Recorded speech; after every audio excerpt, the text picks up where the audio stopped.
So that was a pretty nerve-wracking time, putting all that back in, getting the right size screws or bolts in there for every single item.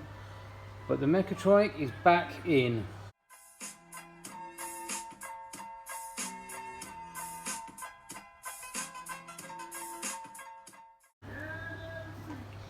So I've cleaned all the magnets now.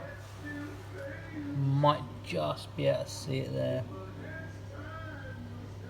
Totally clean of any debris. That's 4 of them I managed to find and do. The valve body with the solenoids is now back in place. And now for the electrical side of it. Hopefully I can put all this back together today.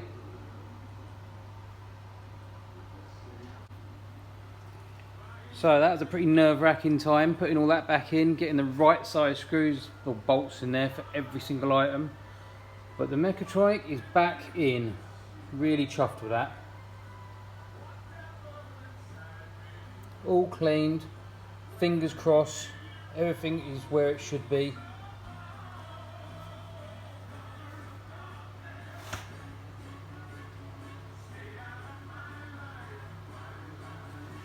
Next job be to clean the sump up, make sure it all seals as far as the side sump here that goes on the mechatronic.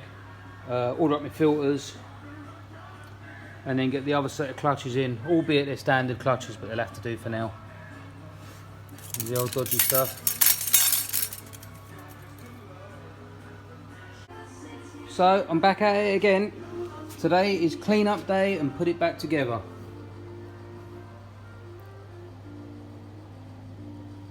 These are the 2 feeds for the cooler.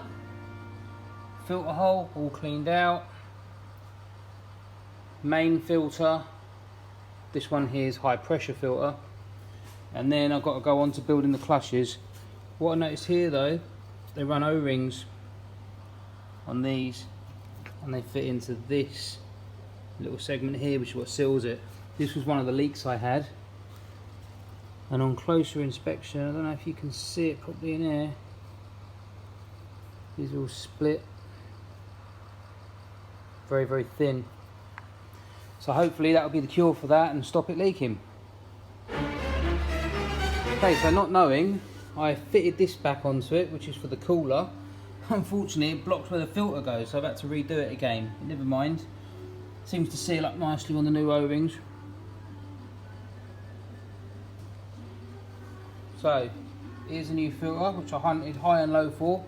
75 quid from BMW's, or about 20 quid on eBay. Real OEM. You get a new O-ring seal for this as well, which is just a plastic cover. If you buy the complete kit, I think this cover alone is about 50 quid, and it's just not necessary. It's just a plastic cover that holds it in place. So I'll crack on with that and get back on.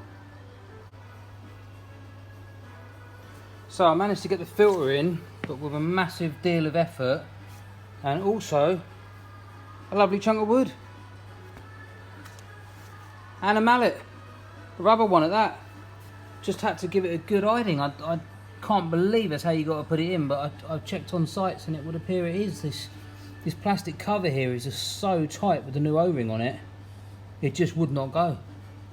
So fingers crossed that it all works out alright, doesn't leak, but there's no way of telling, because if you go around this side you can't see inside it. So what I did was push the filter in first, made sure it was located like they showed on the diagrams, and basically it wobbles up and down, and you've got these 3 prongs on the plastic, and that's to hold it in place. So from there, pushed it in and just drove it in with a bit of wood. So hopefully, fingers crossed gang, it all works out.